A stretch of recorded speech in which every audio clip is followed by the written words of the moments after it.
Hey guys, so this is the fourth and final part of Singapore Spirits. So we're going for a more spooky theme. And I don't want to do this alone as usual. So I brought along a friend, Javis. Hello? Are you ready? Of course I'm ready. Dharmik, I tell you, the only thing I'm scared of is I got no money. I'm not scared of ghost one. Confirm, huh? Of course, not scared one. Steady, huh? Steady, let's go. Okay, let's go. So Eugene, I heard from Bruce that you like to tell ghost stories and I'm sure you have a bunch to share with us, right? Yeah.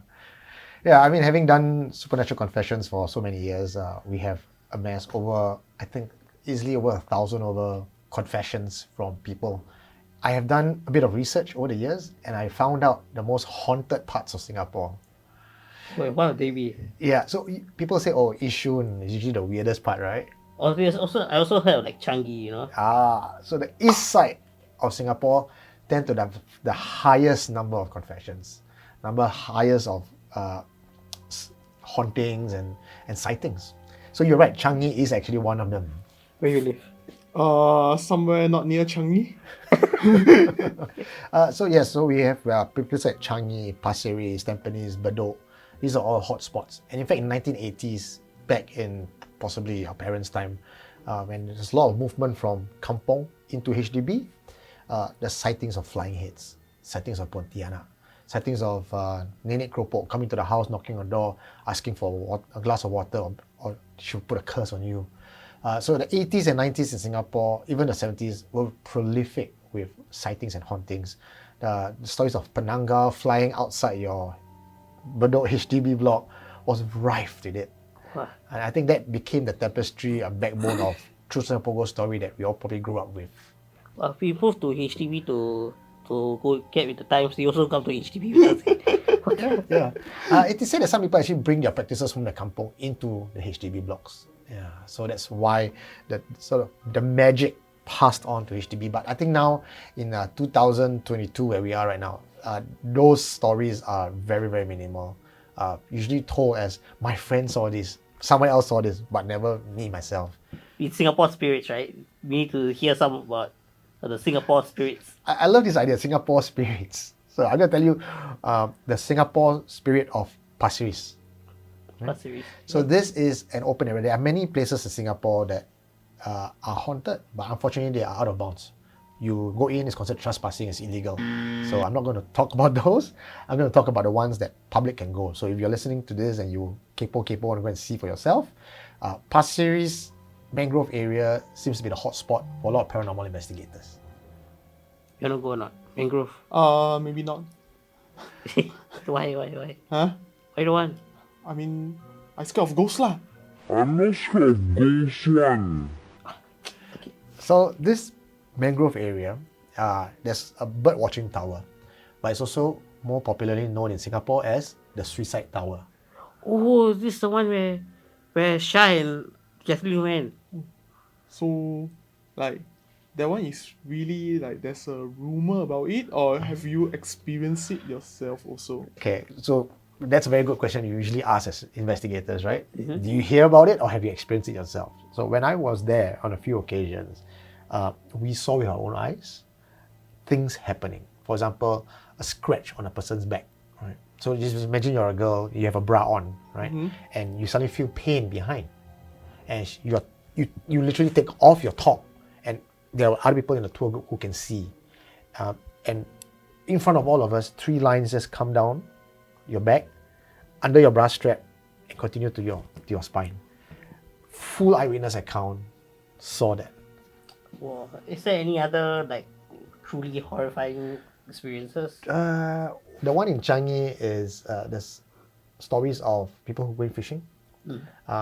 Again, cyclists who cycle there say suddenly a bike become heavy. Pontianak riding with them, or when they go fishing, there's this old lady that asks them for fish. If you don't give them the fish, don't give her the fish, she will haunt you for the night. There's also some areas on the boardwalks where people can hear people running sound, running past them, but there's no one.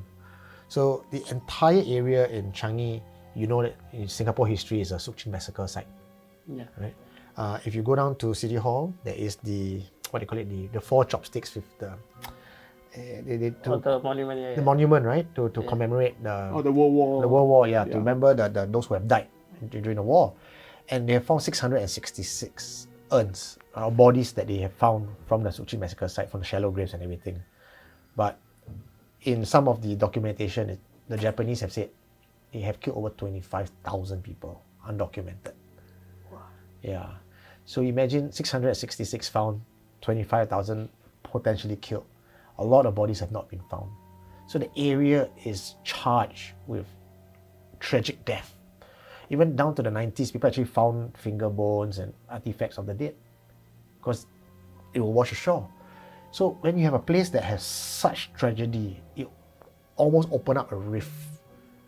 And when it opens up a rift, other entities will come down to that place because it's so negatively charged. The ink energy is so high.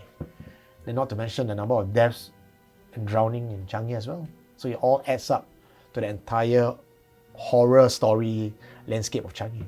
Yeah, I can imagine, you go camping at Changi area, then suddenly you find finger bone. Yeah.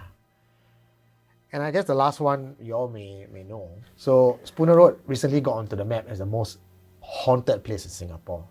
It has 2 blocks of flats. People have said that the residents of this place, some of them tend to play with a lot of this black magic. And that's why the whole place is very charged. In fact, the land itself, according to some spiritual practitioners, is extremely charged already. It's near the railway track. So this one particular house that we went to in Spooner Road, there were 2 rooms, so it's a rented apartment. So one room is locked, one room the guy lives in. So he says he can see, he wake up at night, there's a shadow standing by his door. When he sit down in the living room, he can see a very tall shadow walking outside his house. And some nights, there are crying sound coming from the locked door next door when there's no one around in his house. So he recorded all this and sent it to us. So one day he decided, he keeps having this nightmare about seeing a gold ring, a woman asking for a gold ring. So he said, very curious, he banged open the door and he found a gold ring on the floor. So he said this must belong to that entity. So he took it downstairs to where the banana plantation is under his block and he buried it there. When he come back, he thought all was okay for a while. There was no haunting, but then the haunting restarted again with different entities. When we went there to talk to him and we went and talked to the caretaker of the place, the caretaker then said, yes, that's not the only block or the only unit that's haunted. Sometimes you can hear screams, you can hear things, you can see things flying around in this place. So Spooner Road is, in my opinion, one of the best kept secret in Singapore because it's not one of your usual hotspots that you always find in magazines or in online articles that is repeated 10 years. From the north, I don't really hear cool stories about the north. Sembawang? Sembawang, Wak still far Hassan, from me. Wak Hassan area. That's a known place where people capture ghosts. They need to put it somewhere. They go to Sembawang, Wak Hassan area to let go. And that's a place where I think the authorities also know it's a contained environment where spiritual practitioners go there to release things. So what is going to happen once they release something over there? So you either find it in a bottle, you find it in artifacts, they burn. So the place becomes a vortex, a very strong vortex of negative energy. There's also one particular tree where you go there, you find a lot of nails on the tree. So if I'm a spiritual practitioner, I want to bring a spirit out of you, I put it into a nail, I bring it to the tree and I hammer it into the tree with a prayer. So that becomes a prison for the spirits. So don't touch anyhow touch the nail. Oh, so you were saying that there are nails on trees. Even until now we can is it very often that we can just find very easily to find one nail? When I went back there a few times over a period of a few days in between, I find that the landscape has changed, which means whatever people throw today and I see today, next day it's actually gone. Someone cleaned it up. I don't know who. Right? But obviously it's been cleaned up. And then there'll be new things being thrown there. Effigies, statues, boxes of discarded artifacts, some things wrapped in yellow cloth, some fetus looking thing, or things that are washed ashore when they throw into the water. So there's that one portion of Wak Hassan that is, people claim to have a lot of sightings of a typical Pontianak sightings, typical Nenek Kembayan sightings, all in the area. And the one time we went there and someone itchy finger took out a nail. Wow, immediately dog started howling and we smelled something very rotten and following us around. Not because we stepped on something. The smell will come and go. And the thing is the smell will go to you, then will go to you, go to me. It's like it travels around. That night, of course, that person had a lot of nightmares. When you were saying that there will be people like the next day they will remove all the stuff. So once they remove already, were the ghosts still like loitering around that area, or you follow whoever that? I don't know for a fact, but I have a hypothesis. I feel that place has the energy like a prison, like a Changi prison for ghosts. This is just Sembawang prison. Sembawang prison for ghosts. So when things go there is like a boundary or a guardian taking care of that place, where spirits just get trapped. What? Today we learn a lot about ghosts, especially Singapore. A lot, Yeah. everywhere so. I just found that even ghosts have their own prison in Singapore. Yes.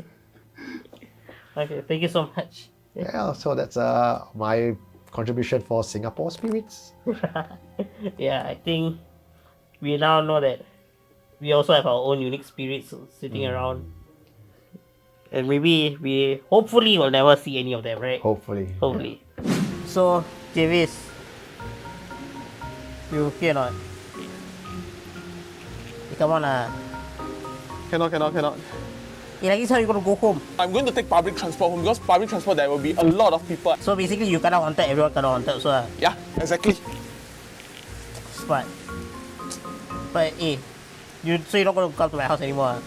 Definitely, I'm not going to the north area or the east area. Actually, my house also at central, also a bit rabak. Yeah. I think I'm going to stay at office lah. Oh, Yeah, you wanna live in the office? I just stay in the office lah. Okay, so I guess both of us have been avoiding the hauntings. So with that said, it's been Sirijo Dharmhik with Javis keeping the Singapore spirited for Singapore One.